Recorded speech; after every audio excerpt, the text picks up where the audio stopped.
Hello Capricorn, and welcome to Ultra Instinct Tarot.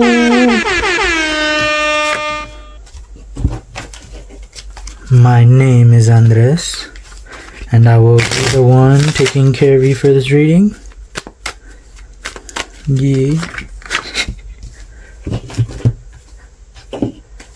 I will be receiving the help from these three homies as always. 10 out of 10 recommend homies. Good homies, good homies.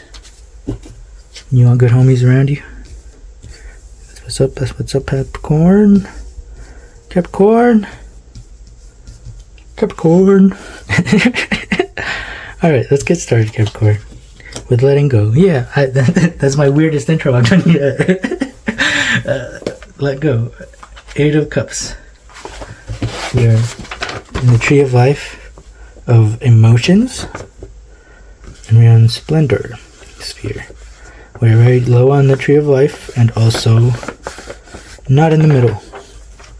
And also the 7 and the 8 are the most confusing, honestly, to me. Letting go. In this image of lotus leaves in the early morning, we can see in the rippling of the water that one drop has just fallen. It is a precious moment, and one that is full of poignancy. Poignancy. I don't know how to say that word. In surrendering to gravity and slipping off the leaf, the drop loses its previous identity and joins the vastness of the water below. We can imagine that it must have trembled before it fell, just on the edge between the known and the unknowable. To choose this card is a recognition that something is finished, something is completing. Whatever it is, a job, a relationship, a home you have loved, anything that might have helped you define who you are, it is time to let go of it, allowing any sadness but not trying to hold on. Something greater is awaiting you. New dimensions are there to be discovered, going from the known to the unknowable. You are past the point of no return now, and gravity is doing its work. Go with it. It represents liberation. In existence, there is nobody who is superior and nobody who is inferior. The blade of grass and the great star are absolutely equal. But man wants to be higher than others. He wants to conquer nature, hence he has to fight continuously. All complexity arises out of this fight. The innocent person is one who has renounced fighting, who is no longer interested in being higher, who is no longer interested in performing, and proving that he is someone special, who has become like a rose flower or like a dewdrop on the lotus leaf, who has become part of this infinity, who has melted, merged, and become one with the ocean and is just a wave, who has no idea of the I. The disappearance of the I is innocence. Yeah, all of this fighting, I'm tired, man. I don't want to fight anymore. I don't want to be in this, I have to defend myself all the time, energy.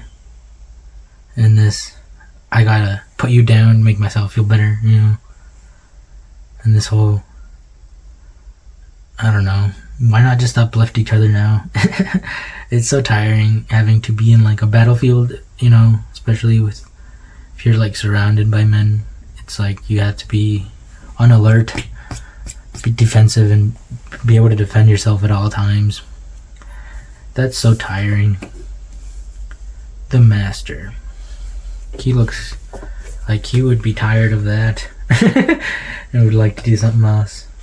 There's a cool card though. This is a special card in this deck. Ooh, I think it's like a... Yeah, I don't even know if there's an equivalent in like a tarot. I'm not sure which one this is. Alright, the Master. The Master in Zen is not a master over others. Interesting. We were just talking about that. Having to put each other down or having to, win, conquer things. I don't know. So tiring. Let's just have fun. So Master in Zen is not a master of others, but a master of himself. His every gesture and his every word reflect his enlightened state. He has no private goals, no desire that anything should be other than the way it is. His disciples gather around him not to follow him, but to soak up his presence and be inspired by his example. In his eyes they find their own truth reflected, and in his silence they fall more easily into the silence of their own beings. The Master welcomes the disciples not because he wants to lead them, but because he has so much to share. Together they create an energy field that supports each unique individual in finding his or her own light. If you can find such a master, you are blessed. If you cannot, keep on searching. Learn from the teachers and the would-be masters and move on. Chaitaveti, said Gautama Buddha. Keep on moving. Just keep swimming, just keep swimming. Oh. Beyond mind, there is an awareness that is intrinsic, that is not given to you by the outside, and is not an idea, and there is no experiment up to now that has found any center in the brain which corresponds to awareness. The whole work of meditation is to make you aware of all that is mind, and disidentify yourself from it. That very separation is the greatest revolution that can happen to man. Now you can do and act on only that which makes you more joyous, fulfills you, gives you contentment, makes your life a work of art, a beauty. But this is possible only if the master in you is awake. Right now the master is fast asleep, and the mind, the servant, is playing the role of master. And the servant is not even your servant. The servant is created by the outside world. It follows the outside world and its laws. Once your awareness becomes a flame, it burns up the whole slavery that the mind has created. There is no blissfulness more precious than freedom, than being a master of your own destiny, that comes with the letting go. Nice. King of Cups.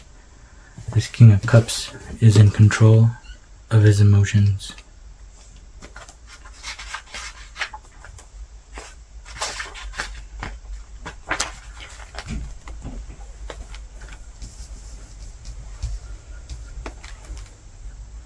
The king's life was not always smooth sailing. This doesn't seem like a smooth drop. The seas were sometimes gentle and other times stormy. Through experience, he found emotional balance so that whether the tide rises or falls, he is centered. He is gentle but not weak. He has mastered channeling emotions to maintain harmony and balance. He is a wonderful diplomat, easily able to empathize with many points of view. Emotions are powerful. They can be destructive or harnessed for good. When they are in a raging tide, can you direct them? Their strength may be fearsome, but can you channel your feelings into something constructive? Will you choose to act upon your emotions? How can you take what you are feeling now and put it to productive use? That is how the King of Cups sees his emotions. Take a calm approach. The King of Cups maintains composure through the most difficult situations. Try to do the same and become an anchor for everyone else. Nice. That's the... Yep. See how this guy is wearing the yellow? He's got the yellow cups. All of that is what this guy is carrying. Which is you, the Hermit. You can only find that by letting go and being your own master. The Hermit is a major arcana, and it's the number 9.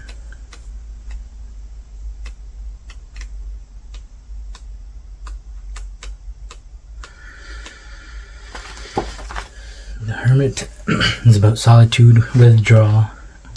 This, you could say this drop is withdrawing from this leaf. Search for wisdom, introspection, where you find the master. As the hermit, the fool tries to find the wellspring of wisdom that lies within. The hermit retreats into the dark alone and unafraid. His lantern shines light on the most uncomfortable of places, revealing secrets, hidden motivations, and unresolved fears. He knows that some answers come only when the quiet settles in, when he has time to process the events of his journey so far. Get in the flow. Clear your mind. Have you ever felt the intense state of focus that happens when you're so engrossed in an activity that all thoughts fade away? Try to get into this mindful state, whether it's through drawing, running, crocheting, or gardening.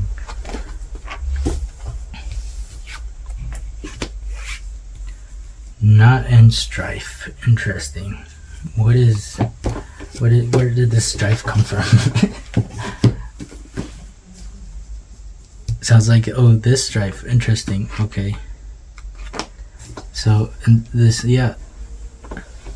If you weren't in control of your emotions, like this King of Cups, this droplet letting go could be seen as a strife, as a 5 of Wands.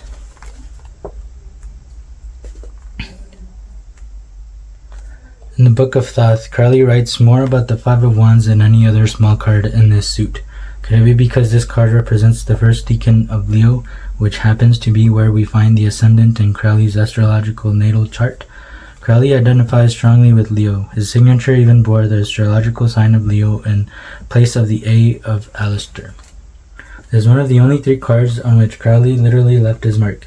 If we look closely at the orb of the winged solar disc atop the large version of the Chief Adept's wand, in the center of the card we can find the image of Crowley's personal magical device, the mark of the beast upon the 70-pointed star of Babylon. This symbol is the device of the Ace of Discs, by tradition one of the cards that most often bears the signature of the deck's creator, and the Prince of Wands, who also rules the 30-degree period in which we find Crowley's ascendant. Like Crowley himself, this card is a wild mix of profound contradictions. Fury Leo is happy enough in Fury Geburah, and Geburah implies motion and offers an environment of strength and activity. Saturn, on the other hand, presents a heavy and constant resistance to all this. Yeah, this drop doesn't want to let go. This card is a picture of hot, pressurized magma struggling to reach the surface of the volcano, but frustrated by the sheer weight of the mountain itself. And we need to call upon this King of Cups that you have within.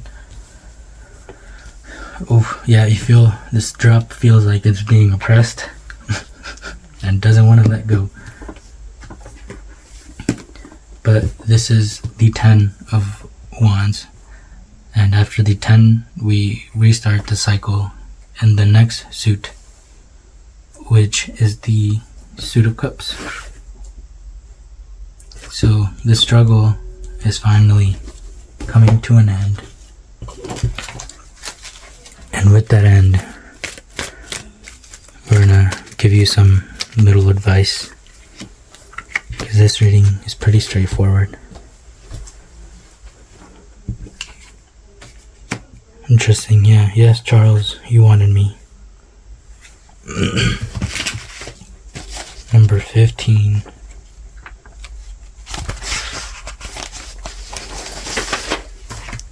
Okay, so this is the focus now. Kelly waits by the office and says, "Yes, Charles, you wanted me." Kelly is thinking that if she says it enough, eventually he will in fact want her. This is the basis of affirmations and manifestation. Affirmations: if you are not confident but wish to be, say to yourself in the mirror every single morning, "I am confident." Even if it's not true, it is a huge difference than telling yourself, "I am not confident" every single day.